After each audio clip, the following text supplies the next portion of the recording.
तो ये कहानी है एक ऐसे यूनिवर्स की जहाँ के कल्टीवेटर सोल बीस्ट के साथ कॉन्ट्रैक्ट करते उन्हें अपना पेट्स बना लेते हैं ताकि वो इनका इस्तेमाल करते हुए खुद की कल्टीवेशन को और ज्यादा ताकतवर कर सके। हमारा हीरो मुयान भी इसी दुनिया से बिलोंग करता था, जहाँ एक दिन गलती से मुयान को एक गॉड लेवल का लिटिल मूनलाइट फॉक्स मिल गया। वो नहीं जानता कि ये मूनलाइट फॉक्स कितना ज्यादा खास है, क्योंकि इस मूनलाइट फॉक्स में एक 9 टेल डीमन फॉक्स के गॉड लेवल का ब्लड था, जो कि आने वाले फ्यूचर में इसे और भी ज्यादा ताकतवर कर देगा।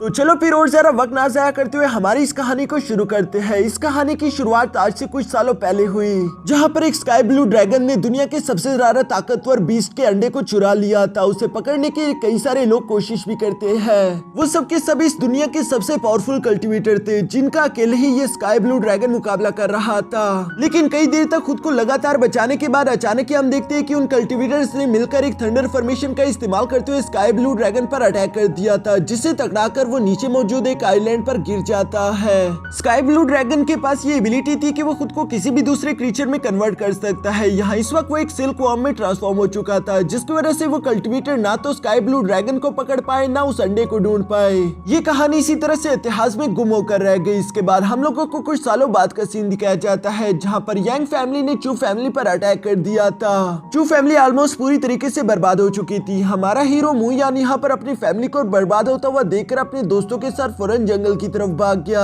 क्योंकि मुयान ये बात अच्छे से जानता था कि इस वक्त वो इतना जरा पावरफुल नहीं कि वो अपने इन दुश्मनों को हरा सके। लेकिन दूसरी तरफ यांग फैमिली भी उसका या फिर उसके साथियों का पीछा नहीं छोड़ने वाली थी। वो लोग यहाँ पर अपने सोल बीस्ट का इस्तेमाल करते हुए बारी बारी करके मुयान के सारे साथियों को जान से मार डालते हैं। मुयान और उसके दोस्तों को चारों तरफ से घेर लिया गया था, जहाँ पर सबसे पहले तो यांग फैमिली का यांग जाइडी यहाँ पर मुयान से कहता है कि मुयान, तुम्हारे फादर और तुम्हारे अंकल को तो ऑलरेडी हमने जान से मार डाला, अब तुम भी बिला वजह झटपटाना बंद करो, क्योंकि आज के बाद चू फैमिली का यहाँ पर कोई भी जिक्र नहीं होगा। चू फैमिली पूरी तरीके से खत्म होने वाली है। मुझे इनको तो यहाँ पर यांग जाइडी की बातें सुनकर काफी जरा गुस्सा आ रहा था, लेकिन इस वक्त वो कुछ भी नहीं कर सकता। दूसरी तरफ हम पीछे मिस्टर काउ को देखते हैं, जो कि खुद तो एक डीमन पैलेस का मेंबर था, लेकिन इस वक्त उसने यांग फैमिली के साथ हाथ मिला लिया है ताकि वो चू फैमिली को बर्बाद कर दे। वो भी यहाँ पर मुयान को यही कह रहा था कि तुम तो काफी जरा कमजोर निकले, अभी तक तुम इतने ज्यादा पावरफुल नहीं हुए कि तुम्हारे पास एक सोल पेट आ जाए। लेकिन देखो तो सही, तुमने हम सब लोगों को इतना ज्यादा थका दिया, हम सबको तुम्हें फॉलो करना पड़ा ताकि हम तुम्हें यहाँ जंगल में आकर घेर सके। मुयान उसकी ये सारी बातें सुन रहा था। तभी अचानक हम यहाँ पर देखते हैं कि यांग फैमिली के एक कल्टीवेटर की बॉडी के अंदर से व्हाइट नाइटमेयर बाहर की तरफ निकल आया, जो कि उस कल्टीवेटर की बॉडी को डिस्ट्रॉय कर देता है। साथ ही साथ वो आसपास मौजूद हर एक कल्टीवेटर पर हमला करते हुए उनकी भी सोल को एब्सॉर्ब कर रहा था। दोस्तों, इससे पहले कि आप लोग कंफ्यूज हो जाओ, मैं आप लोगों के लिए सब कुछ पहले से ही आसान कर देता हूँ। ये एक ऐसी दुनिया है जहाँ पर कई तरह के सोल पेट्स होते हैं। अगर हम लोग नाइटमेयर्स को गिने तो वो भी सोल पेट्स में ही आते हैं, लेकिन उन्हें इविल सोल पेट्स कहा जाता है। साथ ही साथ ये नाइटमेयर्स 3 टाइप के होते हैं, एक होता है व्हाइट नाइटमेयर, एक होता है ग्रीन नाइटमेयर और एक होता है ब्लू नाइटमेयर। इन तीनों में सबसे ज्यादा पावरफुल और खतरनाक होता है व्हाइट नाइटमेयर, जो कि इस वक्त यहाँ पर समन हो गया और सब लोगों पर अटैक कर रहा है। इन नाइटमेयर्स की भूख तो कभी भी खत्म नहीं होती। ये कल्टीवेटर्स के साथ जुड़ जाते हैं और उनकी बॉडी से पावर एब्सॉर्ब करते रहते हैं। जब तक वो कल्टीवेटर इन लोगों को पावर देगा तब तक ये उसे जिंदा रखेंगे, लेकिन अगर उन कल्टीवेटर्स की कल्टीवेशन एनर्जी कम पड़ गई तो ये फौरन से उस पर हमला करते उसकी बॉडी को डिस्ट्रॉय कर देते हैं। इसी वजह से नाइटमेयर्स को कोई भी अपनी बॉडी में पालना नहीं चाहता, पर इसकी एक खासियत भी है जिसके बारे में नॉर्मल लोगों को तो नहीं मालूम, लेकिन जो इस दुनिया के पावरफुल कल्टीवेटर है वो जानते हैं कि ये नाइटमेयर कितने जरा खास भी हो सकते हैं, क्योंकि अगर कोई भी वॉरियर सोल मास्टर लेवल में पहुंच गया तब वो कल्टीवेटर आसानी के साथ इन नाइटमेयर्स को भी अपने सोल पेट्स की तरह ट्रेन कर सकता है। अब चलो वापस से कहानी में आते हैं, जहाँ पर वो व्हाइट नाइटमेयर अपने सामने आने वाले हर एक कल्टीवेटर पर हमला करते हुए उनकी सोल एनर्जी को एब्सॉर्ब कर रहा था। पर तभी अचानक वहाँ पर डीमन पैलेस का मास्टर जिया आ गया, जो कि एक फॉर्मेशन का इस्तेमाल करते हुए आसानी के साथ उस व्हाइट नाइटमेयर को कैद कर लेता है। मिस्टर गाओ तो यहाँ पर मास्टर जिया को देखकर फौरन उनके सामने झुक गया और वो कहता है कि मास्टर, आखिर आप यहाँ पर क्या कर रहे हो? जिस पर मास्टर जिया जवाब देते हुए कहता है कि मुझे इस व्हाइट नाइटमेयर की एनर्जी ने यहाँ पर खींच लिया, ये मेरे लिए काफी जरा खास है। पर अफसोस की बात यह है कि इस व्हाइट नाइटमेयर को इतनी ज्यादा सोल पावर नहीं मिली जिससे ये ताकतवर हो सके। मुझे अभी से और ज्यादा ताकतवर करना होगा। जो कहते हुए मास्टर जियान ने उस व्हाइट नाइटमेयर को दोबारा से आजाद कर दिया। वो अपने सामने आने वाले दोबारा से कुछ कल्टीवेटर्स की सोल एनर्जी को एब्सॉर्ब कर चुका। साथ ही साथ वो तेजी के साथ आगे बढ़ते हुए यहाँ मुयान पर भी हमला कर देता है। मुयान तो पहले से ही काफी जरा गुस्से में था, जो कि चिल्लाते हुए अपनी सोल पावर एक्टिवेट करके कहता है कि कमीने, मैं तुम्हें जिंदा नहीं छोड़ूंगा। और ये कहते साथ ही वो सीधा जाकर व्हाइट नाइटमेयर से भिड़ जाता है। ये देखकर तो वहाँ पर मौजूद सब लोग ही काफी ज्यादा सरप्राइज हो गए थे। सबसे ज्यादा हैरानगी तो मास्टर जिया को हो रही थी, क्योंकि कोई भी इतना जरा हिम्मत नहीं रखता कि वो व्हाइट नाइटमेयर से सीधा जाकर भिड़ जाए। उन्हें मुयान काफी ज्यादा इंटरेस्टिंग लगता है, जबकि उसकी सोल पावर भी कमाल की थी। इसलिए हम देखते हैं कि मास्टर जिया ने यहाँ पर अपनी एनर्जी का इस्तेमाल करते हुए इन व्हाइट नाइटमेयर को मुयान की बॉडी में ही समा दिया। वो चाहते थे कि व्हाइट नाइटमेयर मुयान की सारी एनर्जी एब्जॉर्ब करते हुए खुद को ताकतवर कर ले, बाद में वो इस व्हाइट नाइटमेयर को अपने लिए इस्तेमाल कर सकते हैं। यहाँ इसी सोच की वजह से मास्टर जिया ने मिस्टर काउ से कहा कि इस लड़की को नाइटमेयर आइसलैंड ले जाओ और इसे तब तक वहाँ पर जिंदा रखो जब तक ये खुद मर नहीं जाता। एक बार ये लड़का मर जाए उसके बाद व्हाइट नाइटमेयर मेरे पास ले आना। ऐसा हुक्म देने के बाद मास्टर जिया तो वहाँ से चले गए, लेकिन यहाँ पर यंग जाइडी को काफी ज्यादा फिक्र हो रही थी। वो मिस्टर काउ से कहता है कि हमें ऐसा नहीं करना चाहिए, क्योंकि ये चू फैमिली का आखिरी वारिस है, हम इसे जिंदा नहीं छोड़ सकते। जिस पर मिस्टर काउ कहता है कि फिक्र मत करो, व्हाइट नाइटमेयर को कंट्रोल करना किसी आम इंसान के बस की बात नहीं। ये लड़का इतना ज्यादा ताकतवर नहीं कि ये उसे कंट्रोल कर सके, इसलिए ये जल्दी मारा जाएगा। जो सब कहने के बाद मिस्टर काउ मुयान को लेकर नाइटमेयर आइसलैंड ले आते हैं, जहाँ पर और भी कई सारे बच्चों को किडनैप करके लाया जाता था। ये डीमन पैलेस का एक ऐसा आइलैंड था जिसे मिस्टर काउ हैंडल करता है। यहाँ पर दुनिया भर से बच्चों को किडनैप करके लाया जाता था, ताकि ये लोग उनका सोल पैड के साथ कॉन्ट्रैक्ट करवा कर उन्हें ताकतवर कर सके, और इनमें से जो भी ताकतवर डिसाइपल होगा ये उन्हें अपने डीमन पैलेस में शामिल कर लेंगे। फिलहाल तो इन लोगों ने दुनिया भर से कई सारे मासूम बच्चों को किडनैप करके यहाँ पर इकट्ठा किया हुआ था, जिनमें से मुयान भी एक है। और मिस्टर काउ यहाँ पर खून की होली खेलने वाले थे।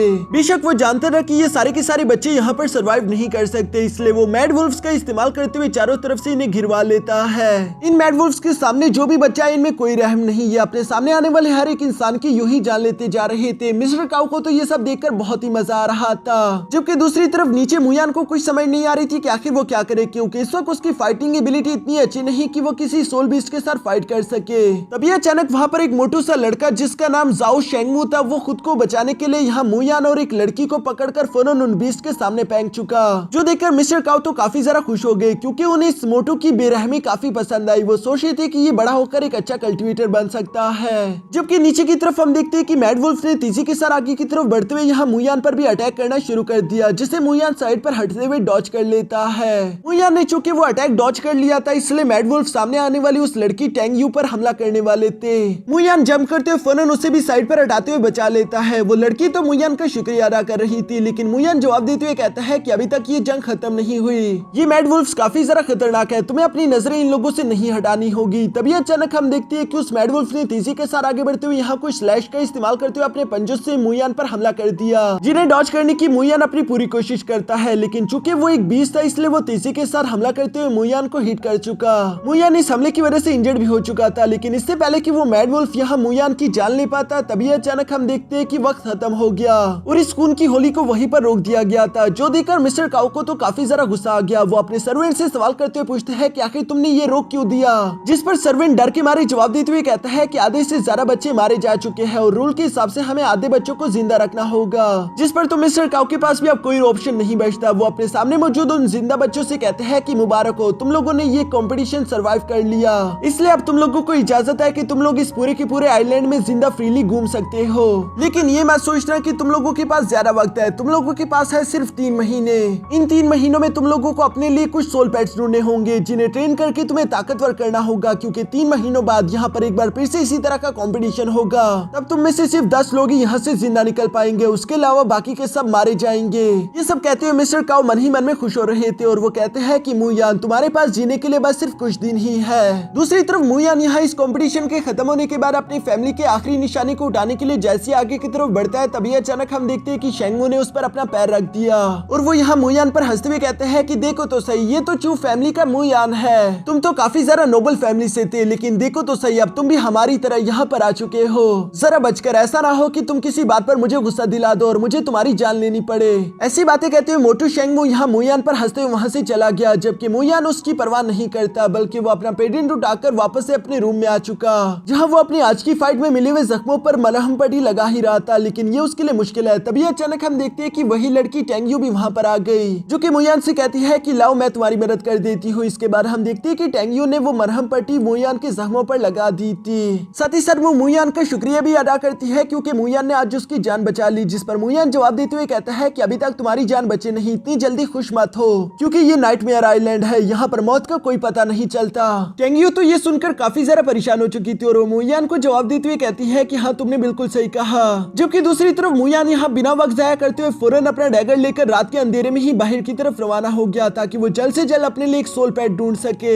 इसके बाद नेक्स्ट डे मॉर्निंग का सीन दिखाया जाता है जहाँ पर मुयान एक सोल क्रिस्टल का इस्तेमाल करते हुए यहाँ सोल पैड बनाने की कोशिश कर रहा था।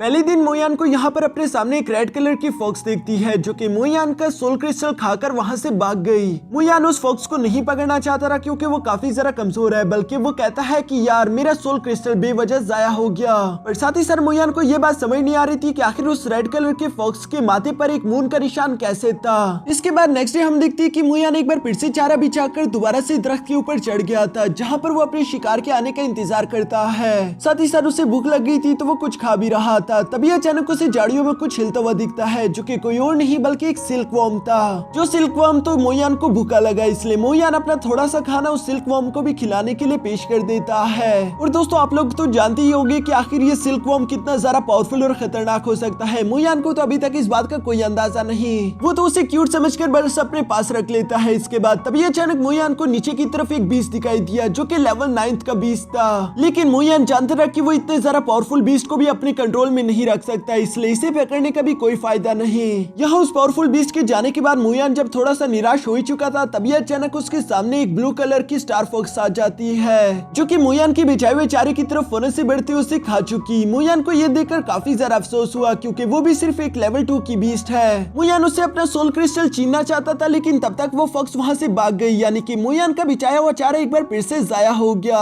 बेचारे मुयान को तो काफी ज्यादा अफसोस हो रहा था क्योंकि ये दूसरी दफा है कि एक फॉक्स उसका खाना चुरा कर भाग रही है। अब ये काम तो यूं रोज होने लगा। इसके बाद नेक्स्ट कुछ दिनों बाद हम देखते हैं कि मुयान एक बार फिर से अपना चारा बिछा कर बैठा हुआ था ताकि वो किसी सोल बीस्ट को पकड़ ले। तभी अचानक वहाँ पर एक क्यूट सी मूनलाइट फॉक्स आ जाती है जो कि मुयान के बिछाए हुए चारे को आकर खा गई। मुयान ये देखकर हैरान होते हुए कहता है कि आखिर इन फॉक्स को मसला क्या है, ये हर बार मेरा ही चारा क्यों खाने आते हैं। साथ ही साथ वो याद करते हुए कहता है कि वैसे इन सब फॉक्स में एक बात तो कॉमन थी, इन सब लोगों के माथे पर एक चांद का निशान बना हुआ था। कहीं ऐसा तो नहीं कि मेरी किस्मत ही चाहती है कि मैं इस फॉक्स को अपना सोल पेट बनाऊं। ये कहने के बाद आखिरकार मुयान ने अपना ट्रैप एक्टिवेट कर दिया जो कि एक विंड टोर्नेडो था। वो तेजी के साथ यहाँ पर उस फॉक्स को नीचे की तरफ खींचने की कोशिश करता है, लेकिन वो मूनलाइट फॉक्स भी कोई आम फॉक्स नहीं थी बल्कि वो उस ट्रैप से बाहर निकलने की कोशिश कर रही थी जिसमें वो ऑलमोस्ट कामयाब भी हो रही है। मुयान भी ये देखकर हैरान होते हुए कहता है कि ये तो एक 3rd लेवल की बीस्ट के लिए बिछाया हुआ ट्रैप था, आखिर तुम इससे कैसे बाहर निकल सकते हो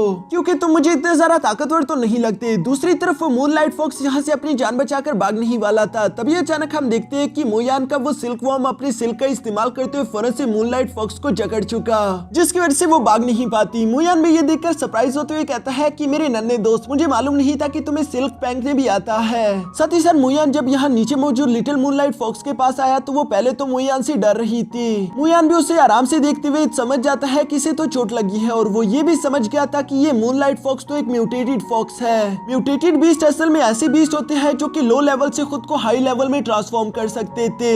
इस तरह की म्यूटेटेड बीस्ट मिलना काफी ज्यादा रेयर है क्योंकि हम जानते हैं कि मूनलाइट फॉक्स पहले एक नॉर्मल फॉक्स थी जो कि रेड कलर में थी।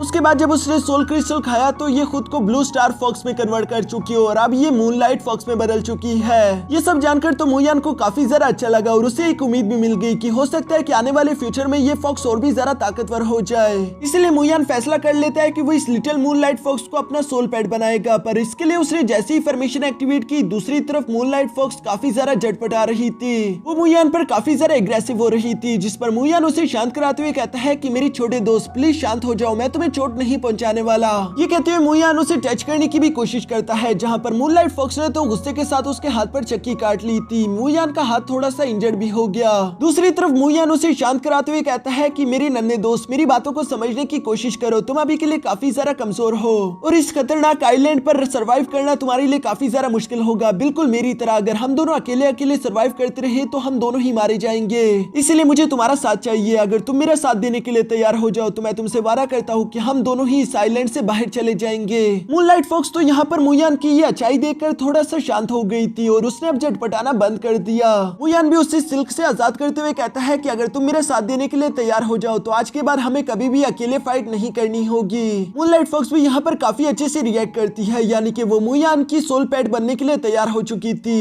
इसलिए हम देखते हैं कि मुयान ने एक बार फिर से अपने फॉर्मेशन को एक्टिवेट कर दिया और यहाँ पर इन दोनों के दरमियान कॉन्ट्रैक्ट हो चुका है। मुयान तो ये देखकर काफी ज्यादा खुश हो गया और वो इस मूनलाइट फॉक्स को काफी अच्छे से प्यार भी करता है। साथ ही साथ वो कहता है कि वैसे मुझे तुम्हारा कोई नाम रखना चाहिए, तुम काफी जरा बहादुर हो और तुम्हारी आंखों की ये प्यारी चमक, मुझे लगता है कि मुझे तुम्हारा नाम मूजी रखना चाहिए। मूजी नाम तो मूनलाइट फॉक्स को भी काफी जरा पसंद आया और ये दोनों इसी तरह खुशी खुशी वहाँ से रवाना हो गए। इसके बाद हम लोगों को अगले कुछ दिनों की कहानी के बारे में बताया जाता है, जहाँ मुयान के पास जितने भी सोल क्रिस्टल थे वो उसने मूजी को खिला दिए, जिसकी वजह से मूजी भी धीरे धीरे करके स्ट्रॉन्ग होते हुए एक लेवल 6 की सोल बीस्ट बन गई। मुयान जितना हो सके मूजी के बारे में समझने की कोशिश करता है, क्योंकि आगे आने वाली फाइट में अगर मुयान को मूजी की सारी एबिलिटीज के बारे में मालूम होगा तभी वो उस फाइट को जीत सकता था। इसी बारे में मूजी पर मुयान ने एक बुक भी लिखी थी जिसमें वो उसकी सारी एबिलिटीज को एक्सप्लेन करता है। यहाँ पर एक रात घूमते हुए अचानक मुयान को एक एलेक्सर दिखाई दिया, जिसे इससे पहले कि मुयान हासिल कर पाता तभी अचानक वहाँ पर बदकिस्मती से मोटू शेंगमू आ गया था, जो खुद भी उस एलेक्सर को लेने की फिराक में था। इसलिए वो यहाँ पर मुयान को देखकर कहता है कि तुम तो वही चूक फैमिली के कीड़े हो, आखिर तुम्हारी हिम्मत कैसे हुई मेरे सामने आने की, वो भी इस तरह का बेकार सोल पेट लेकर। क्या तुम्हें दिखाई नहीं दे रहा कि मेरे पास मैड वुल्फ है, जो कि एक लेवल 8 का एग्रेसिव सोल पेट हो सकता है। मुयान को अभी इस बात की जरा परवाह नहीं थी। वो सोच रहा था कि अगर अभी मैंने शेंगमू को नहीं हराया तो आने वाले कंपटीशन में तो वो वैसे भी हमारी हालत खराब कर देगा, इसलिए उसे रिस्क लेना ही था। वो कॉन्फिडेंट होते हुए शेंगमू से कहता है कि अगर तुम्हें अपनी जान प्यारी है तो यहाँ से चले जाओ, लेकिन शेंगमू को उसका ये एटीट्यूड बिल्कुल भी पसंद नहीं आता,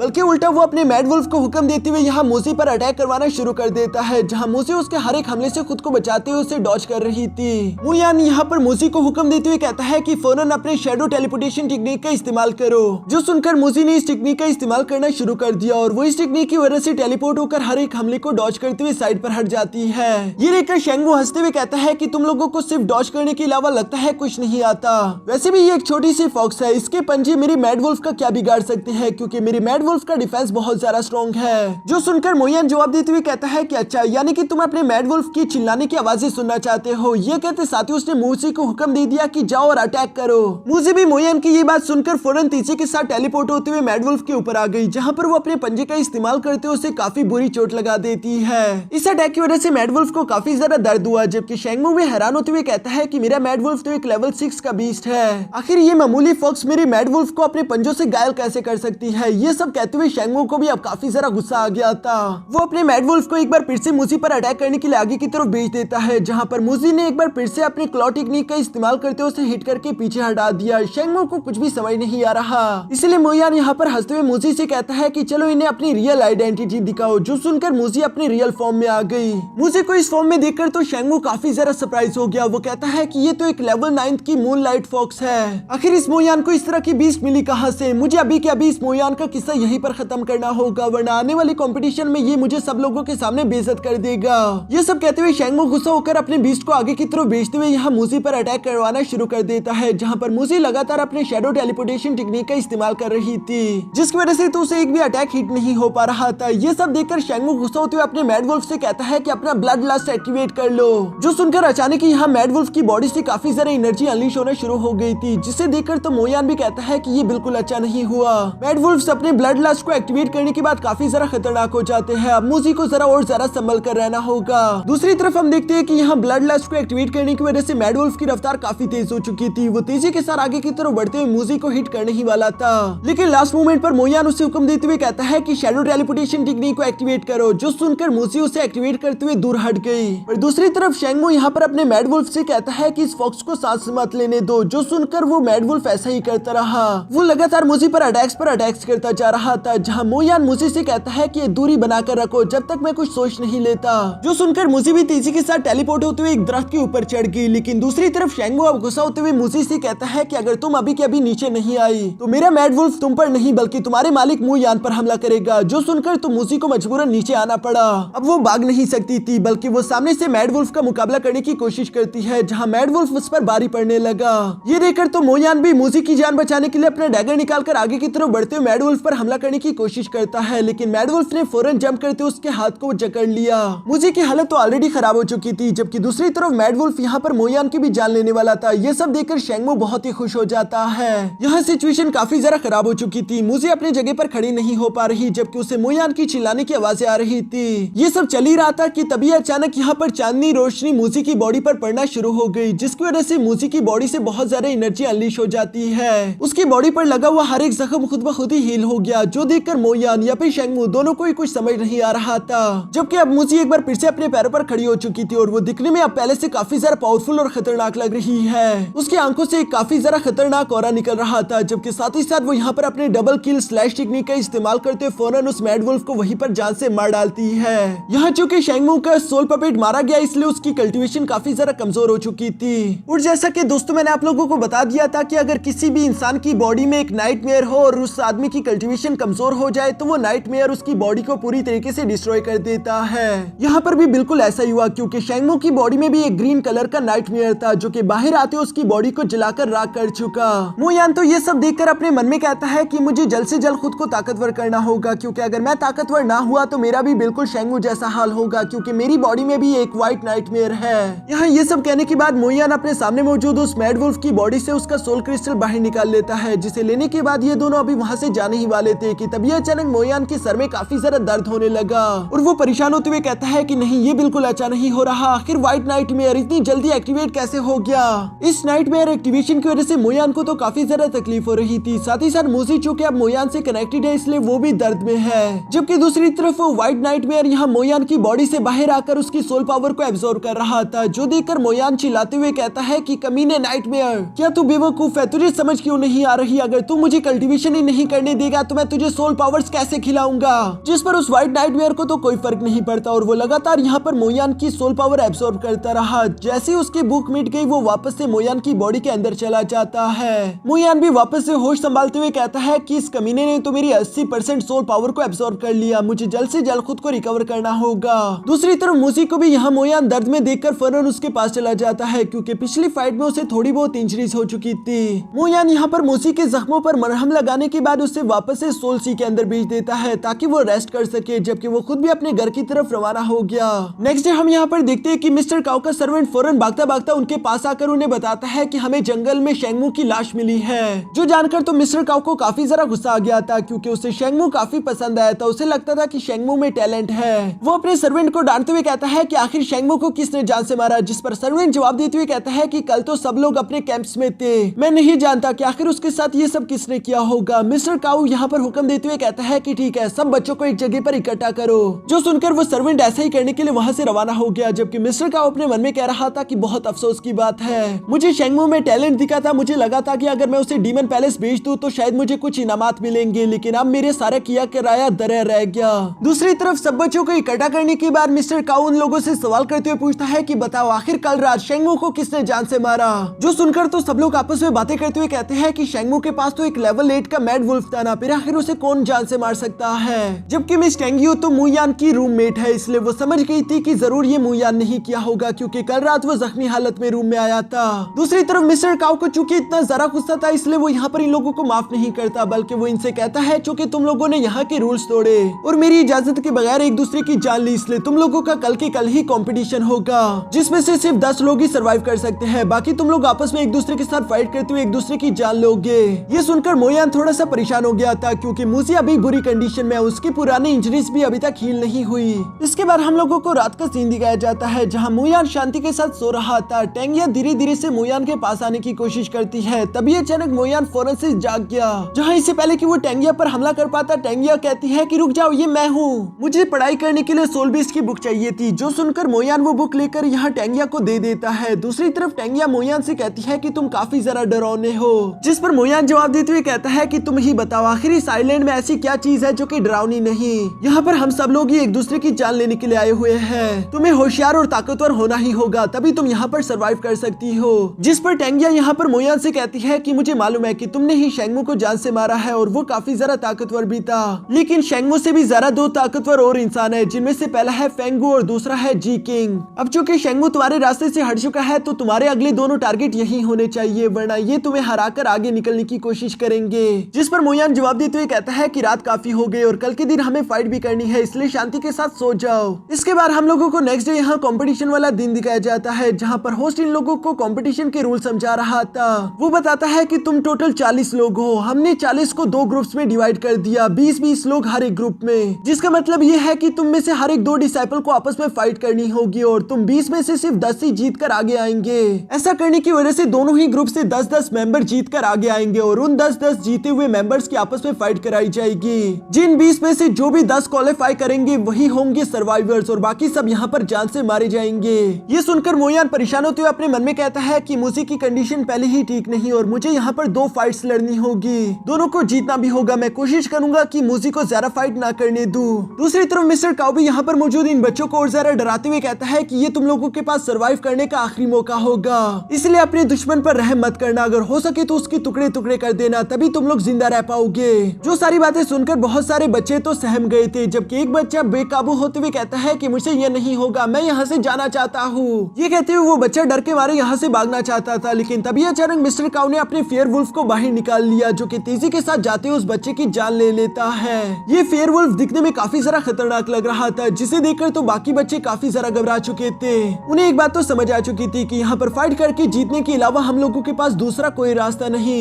यहाँ पर मौजूद आधे बच्चे तो डरे हुए थे और आधों को गुस्सा रहा था, लेकिन एक था जिसका नाम है जी किंग, वो बिल्कुल पागलों की तरह एक्ट कर रहा है। वो अपने डैगर के साथ खेलते हुए कहता है कि ये बिल्कुल अच्छे नहीं हुआ। दूसरी तरफ मिस्टर काओ बाकी के सब बच्चों से कहता है कि अगर तुम में से किसी ने भी भागने की कोशिश की तो तुम्हारा हाल भी बिल्कुल ऐसा ही होगा। जबकि साथ ही साथ वो जी किंग से कहते हैं कि तुम्हें जिस डिसाइपल के साथ फाइट करनी थी वो तो मारा गया, इसका मतलब तुम पहली फाइट को बिना लड़े ही जीत गए। लेकिन जी किंग को ये बात बिल्कुल भी अच्छी नहीं लगती। वो उदास होते हुए कहता है कि ये अच्छा नहीं हुआ, उस लड़के को मेरे हाथ से मरना चाहिए था, बजाय कि उस डेविल के हाथ से वो मर गया। अगर मैं उसका गला काटता तो यकीनन वो ज्यादा खुश होता। मोयान ये बात समझ गया था कि जी किंग एक पूरी तरीके से साइकोपाथ है। दूसरी तरफ हम देखते हैं कि मिस्टर काओ ने यहाँ पर बाकी के कंपटीशन को शुरू करवा दिया, जहाँ पर 1 वर्सेस 1 की फाइट होने लगी। इस कंपटीशन के दौरान हमें और भी कई तरह के सोल बीस्ट को देखने को मिला, जबकि आखिरकार हम देखते हैं कि यहाँ पर मोयान की फाइट का वक्त भी आ चुका था, जिसकी फाइट एक लड़की के साथ होने वाली है। इस फाइट के दौरान वो लड़की मोयान से कह रही थी कि मैंने तुम्हारे बारे में काफी कुछ सुन रखा है, लेकिन आज देखना होगा कि तुम सच में उतने ताकतवर हो भी या नहीं।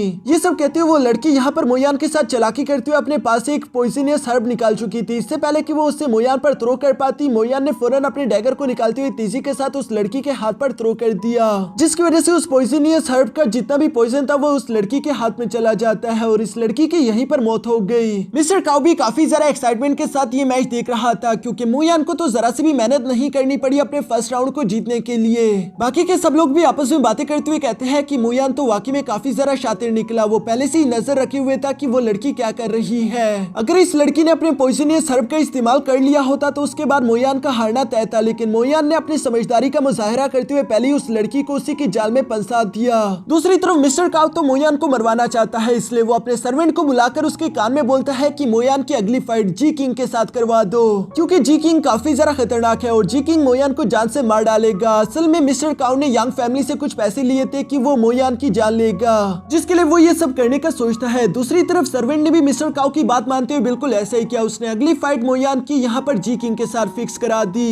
इसके बाद हम देखते हैं कि दूसरी तरफ कंपटीशन आगे की तरफ बढ़ता रहा और यहाँ पर बारी बारी करके कई सारे डिसाइपल्स जान से मारे गए। देखते ही देखते कई सारे कॉम्पिटिशन्स के बाद आखिरकार यहाँ पर टोटल 11 ही बच्चे जिंदा बचे थे, लेकिन जैसा कि अब हमें मालूम है कि एक और इंसान को भी मरना होगा। सिर्फ 10 लोग ही यहाँ से सरवाइव करके जिंदा निकल सकते हैं और ये आखिरी फाइट किसी और की नहीं बल्कि मोयान और जी किंग के होने वाली थी। जिन दोनों में से जो भी मरेगा उसके बाद बाकी के 10 के 10 वॉरियर यहाँ से सरवाइव करके निकल सकते हैं। जी किंग को तो खुद पर कुछ जरा ही भरोसा था। वो यहाँ मोयान पर हंसते हुए कहता है कि तुम तो वही नाइटमेयर वाले लड़के हो ना, जिसके पास एक लेवल 6 मूनलाइट फॉक्स भी है। लगता है कि तुम्हारे जीने का वक्त पूरा हो चुका है। मोयान भी अपने मन में सीरियस होते हुए सोच रहा था कि मुझे इस फाइट को हर हाल में जीतना ही होगा। दूसरी तरफ हम देखते हैं कि मिस्टर काओ ने भी लाइफ एंड डेथ की इस फाइनल राउंड को शुरू करवा दिया, जो सुनते साथ ही मोयान और जी किंग दोनों ही अपने सोल पैड्स को बाहर निकाल चुके। जबकि साथ ही साथ हम देखते हैं कि जी किंग ने यहाँ पर चालाकी करते हुए अपने डैगर का इस्तेमाल करते हुए मोयान पर हमला भी कर दिया था, लेकिन मोयान उसे हिट करते हुए साइड पर हटा चुका।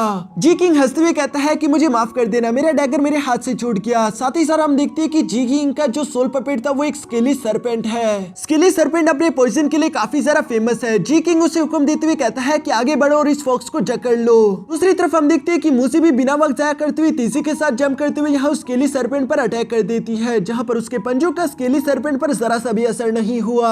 स्केली सरपेंट उल्टा उसे फॉलो करते हुए उसके आसपास गोल गोल घूमते उसे जकड़ने की कोशिश करने वाला था, जो देखकर मोयान यहाँ मूसी को जंप करने के लिए बोलता है। मूसी भी बिल्कुल ऐसा ही करते हुए आखिरकार अपनी जान बचाते हुए बाहर की तरफ आ गई, लेकिन दूसरी तरफ जी किंग हंसते हुए कहता है कि तुम्हें सच में लगता है कि ये मामूली सी फॉक्स मेरे सरपेंट को हरा पाएगी, जिस पर तो मोयान कोई जवाब नहीं देता। दूसरी तरफ हम देखते हैं कि जी किंग ने अपने सरपेंट को पॉइजन थ्रो करने का हुक्म दे दिया था और वो लगातार यहाँ मूसी पर पॉइजन थ्रो कर रहा था, जिसमें से थोड़ा सा पॉइजन मूसी की टेल पर लग भी जाता है। मोयान ये देखकर अपने मन में परेशान होते हुए कहता है कि ये बिल्कुल अच्छा नहीं हो रहा, क्योंकि सरपेंट का पॉइजन काफी ज्यादा डेंजरस है। दूसरी तरफ हम देखते हैं कि मूजी एक बार फिर से खुद को रेडी कर लेती है, जहाँ पर मोयान ने उसे सीक्रेट अटैक चलने के लिए बोल दिया था। मूजी अपने सीक्रेट अटैक का इस्तेमाल करते हुए तेजी के साथ सरपेंट की तरफ बढ़ना शुरू हो गई, जहाँ पर वो अपने शैडो टेलीपोर्टेशन टेक्निक का इस्तेमाल करते हुए फौरन से सरपेंट के पीछे आ जाती है, और पीछे आने के बाद वो फौरन से अपने क्लॉ टेक्निक का इस्तेमाल करते हुए सरपेंट पर हमला भी कर देती है। लेकिन यहाँ पर उस क्लॉ के अटैक का कोई भी सरपेंट पर असर नहीं हुआ, जो देखकर जी किंग हंसते हुए कहता है कि तुम लोगों की इस मामूली ट्रिक का मेरी स्केली सरपेंट पर असर नहीं होने वाला, क्योंकि उसकी स्किन बहुत ज्यादा स्ट्रॉन्ग है। नीचे की तरफ अरीना में हम देखते हैं कि वो स्केली सरपेंट लगातार मूजी पर अटैक्स करने की कोशिश कर रहा था, जिन्हें मूजी साइड पर हटते हुए डॉज करती है। मोयान परेशान होते हुए अपने मन में सोच रहा था कि आखिर हम इसको कैसे हराए।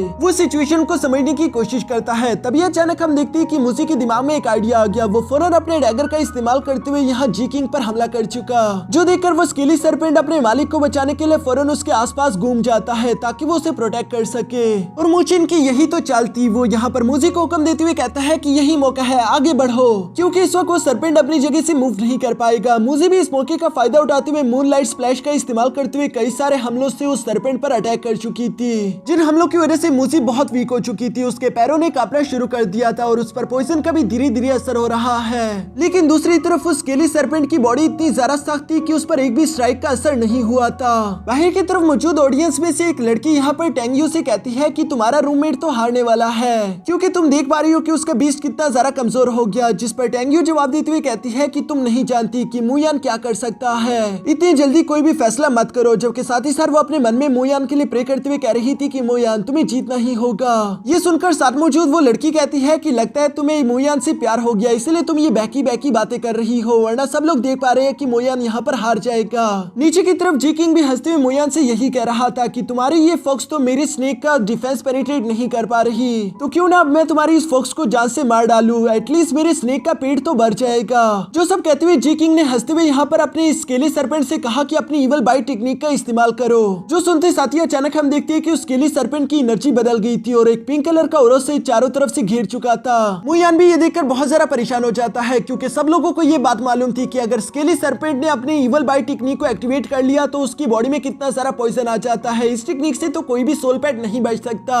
सब लोगों को लग रहा था कि अब तो मूजी जान से मारी जाएगी, जबकि दूसरी तरफ मोयान को मूजी पर पूरा भरोसा था। वो मूजी से कहता है कि अगर तुम्हें मुझ पर भरोसा है तो तुम्हें आखिरी दफा मेरे लिए ये करना होगा, इस रिस्क को उठाए बगैर हमारे पास दूसरा कोई रास्ता नहीं। जो सुनकर मूजी भी बिना अपनी जगह से हिले हुए अपनी मूनलाइट टेक्निक को एक्टिवेट कर लेती है, जो देखकर तो सब लोग हैरान हो गए कि आखिर ये मूजी कर क्या रही है। उसकी तरफ इतना जरा खतरनाक सरपेंट बढ़ रहा है, लेकिन वो अपनी जगह से मूव करते उस अटैक को डॉज करने की कोशिश नहीं कर रही, बल्कि वो पागलों की तरफ अपने शैडो डांसिंग टेक्निक को एक्टिवेट करते हुए तेजी के साथ जंप करते हुए खुद ही यहाँ स्केली सरपेंट के मुंह के अंदर घुस गई। जो देखकर तो जी किंग हंसते हुए कहता है कि तुम्हारे फॉक्स को तो मरने की कुछ जरा ही जल्दी थी, लेकिन दूसरी तरफ मोयान को उस पर पूरा भरोसा था। वो यहाँ पर कहता है कि चलो अपने मूनलाइट सोर्ड टेक्निक को एक्टिवेट करो, जिसकी वजह से तो उस सरपेंट को काफी ज्यादा तकलीफ हो रही थी। ये देखकर तो जी किंग की भी सारी की सारी हंसी हवा में उड़ जाती है। बाकी के सब लोग भी ये देखकर काफी ज्यादा हैरान हो गए थे कि आखिर ये मूजी और मोयान कर क्या रहे हैं। तभी अचानक हम देखते हैं कि उस सरपेंट की बॉडी के अंदर से कई सारे स्लैश लग गए, और ये किसी और ने नहीं बल्कि मूजी ने किए थे। ये बात हम अच्छे से जानते हैं कि स्केली सरपेंट की बाहर की बॉडी काफी ज्यादा सख्त थी, इसलिए मोयान के प्लान के मुताबिक मूजी उसकी बॉडी के अंदर चली गई और अंदर से बॉडी नरम थी, इसलिए उसने स्लैश का इस्तेमाल करते हुए उसको अंदर से ही काट डाला।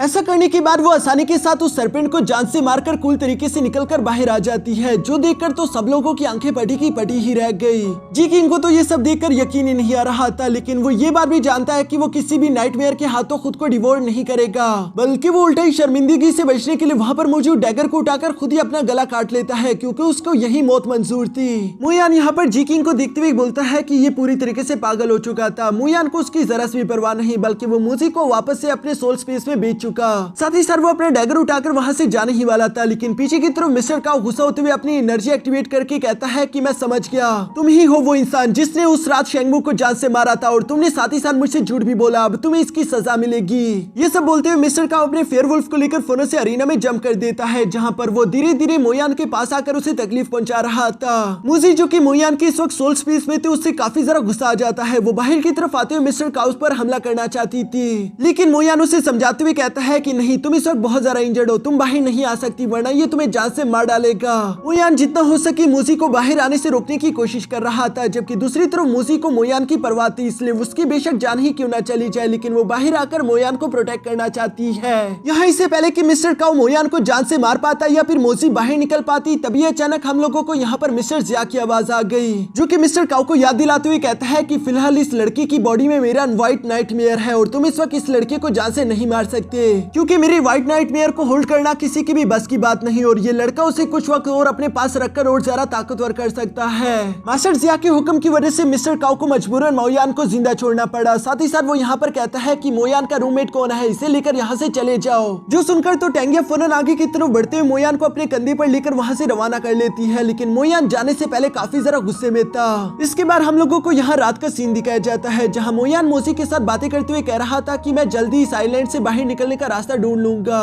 साथ ही सर वो मोजी से कहता है कि मैं ये बात अच्छे से जानता हूँ कि तुम्हें मिस्टर काओ पर काफी जरा गुस्सा आ रहा है, मेरे भी दिल में उसके लिए बहुत ज्यादा नफरत है। हम उससे अपनी बेइज्जती का बदला जरूर लेंगे और मैं तुमसे ये भी वादा करता हूँ कि आज के दिन जो कुछ भी हुआ वो मैं तुम्हारे साथ दोबारा कभी नहीं होने दूंगा। जिस पर तो मोजी भी चांद की तरफ देखते हुए हाउल करती है और अचानक ही हम देखते हैं कि उसका लेवल एक बार फिर से ब्रेक थ्रू हो गया। ये देखकर मोयान काफी जरा खुश हो जाता है और चूंकि उसने मैड वुल्फ को जब जान से मारा था तो उसे एक सोल क्रिस्टल मिला था। मोयान इस वक्त उस क्रिस्टल को यहाँ पर बाहर निकालते हुए उसका इस्तेमाल करते हुए मोजी को और ज्यादा अपग्रेड करने की कोशिश करता है, जहाँ इस सोल क्रिस्टल को पूरी तरीके से एब्सॉर्ब करने की वजह से अचानक ही हम देखते हैं कि मोजी के पंजे पहले से लंबे हो गए। साथ ही साथ उसकी बॉडी में और भी थोड़े बहुत चेंजेस आ चुके थे, जिसकी वजह से अब वो एक चार्मिंग मून फॉक्स बन चुकी थी। ये देखकर तो मोयान खुश होते हुए कहता है कि तुम एक म्यूटेटेड फॉक्स हो, ये काफी जरा कमाल की बात है, जिसका मतलब ये है कि अगर मैं तुम पर मेहनत करूँ तो तुम इस दुनिया के सबसे ज्यादा स्ट्रॉन्गेस्ट सोल बीस्ट बन सकते हो। ये सब कहते हुए मोयान काफी जरा खुश होते हुए यहाँ पर मोजी को लगातार प्यार करता रहा। दूसरी तरफ सीन शिफ्ट होकर यहाँ मिस्टर काओ पर आ गया, जिससे बेशक मोयान को मिस्टर जिया के कहने पर जिंदा तो छोड़ दिया था, लेकिन उसे अभी भी इस बात का अफसोस हो रहा था और वो गुस्से में कहता है कि आखिर अब मैं क्या करूँ, यांग फैमिली मुझसे चाहती है कि मैं मोयान को जान से मार डालूं, मुझे जल्द से जल्द इसका कुछ न कुछ बंदोबस्त करना होगा। ये सब सोचने के बाद वो अपने सर्वेंट को वहाँ पर बुला लेता है, जिसके साथ वो एक बार फिर से अपने कोई शैतानी प्लान को डिस्कस कर रहा था और यहाँ पर इसी के साथ हमारा ये एपिसोड यहीं पर खत्म हो गया। दोस्तों ये सीरीज आगे बढ़कर और भी ज्यादा अच्छी होने वाली है, क्योंकि मोजी में काफी ज्यादा पोटेंशियल है कि वो खुद को और ज्यादा ताकतवर कर सके, जबकि साथ ही साथ मोयान के पास भी व्हाइट नाइटमेयर है। एक टाइम आएगा जब वो सोल मास्टर बन जाएगा और उसके बाद वो इस नाइटमेयर पर काबू करते हुए खुद भी एक डीमन की तरह ट्रांसफॉर्म होकर फाइट कर सकता है, जो सब देखने में यकीनन बहुत ज्यादा मजा आएगा। तो अगर आप लोगों को ये वीडियो अच्छी लगी तो प्लीज वीडियो को लाइक कर देना और चैनल को सब्सक्राइब कर देना, क्योंकि इसके आगे के एपिसोड भी हमारे इसी चैनल पर आते रहेंगे।